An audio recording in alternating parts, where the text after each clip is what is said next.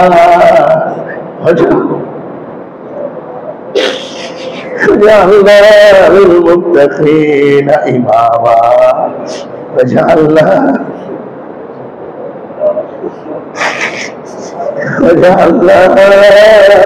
للمتقين إماما.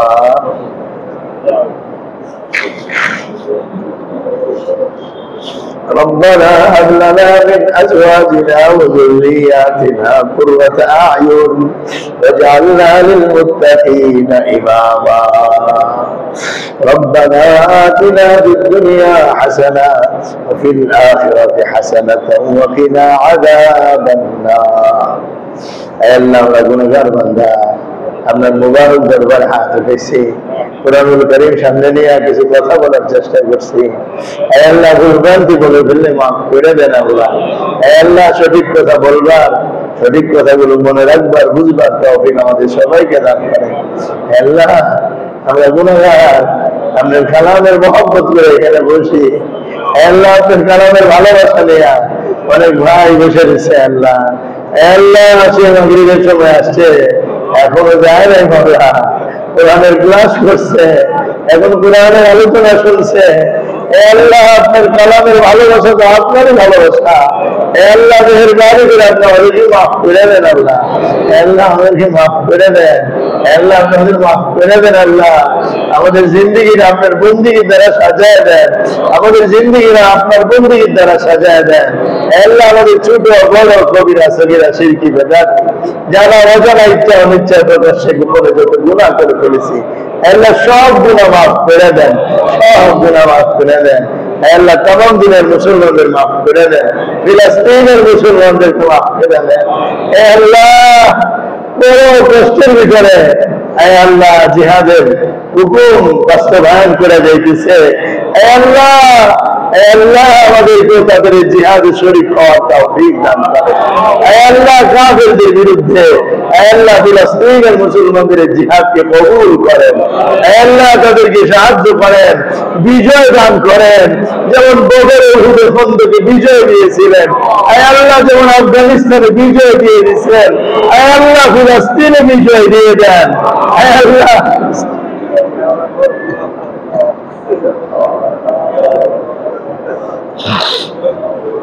আল্লাহ মুসলমানদেরকে হেফাজত করেন। আল্লাহ মুসলমানদেরকে হেফাজত করেন। আল্লাহ মুসলমানদের জানমাল, মুসলমানদের মসজিদ মাদ্রাসা খানকা, মুসলমানদের আলেম ওলামা সহ আল্লাহ দ্বীনের সমস্ত কাজগুলোকে আপনি হেফাজত করেন। আল্লাহ দিনের সমস্ত কাজগুলোকে হেফাজত করেন, দিনদারদেরকে উলামাদের হেফাজত করেন, আসমানি জমিনে বালা মুসিবত থেকে রক্ষা করেন। আল্লাহ ইয়াসিমুকা মিনান নাস, আল্লাহ আপনি রক্ষা না করলে টিকা থাকাই মুশকিল হয়ে যাবে। আল্লাহ বদ্দিন ইসরায়েল এত বেশি হয়ে গেছে, চতুর্দিকে বদ্দিনের তুফান চলতেছে। আল্লাহ মুসলমানদেরকে দিনদার বানায় দেন, মসজিদওয়ালা বানায় দেন, মাদ্রাসাওয়ালা বানায় দেন, খানকাওয়ালা বানায় দেন, তবলিগওয়ালা বানায় দেন, আরে আমাদের সাথে তাল্লুকওয়ালা বানায় দেন।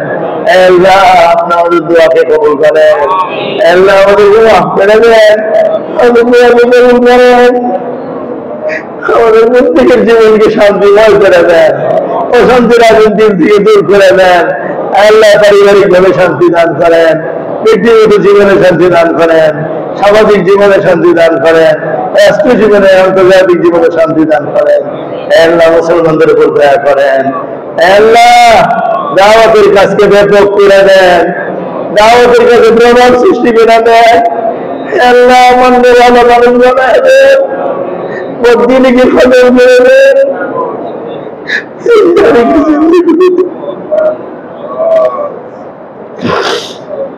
আল্লাহ এই মজমার আমার ভাইরা আপনার কাছে কাঁদতেছে, দোয়া করতেছে, মনের আশাগুলো আপনার কাছে বলতেছে। আপনি কবুল করে নেন, সবার নেকের মনের নেক আশা পুরা করে দেন। আল্লাহ আল্লাহ আল্লাহ আপনি আমাদের দোয়াকে কবুল করেন।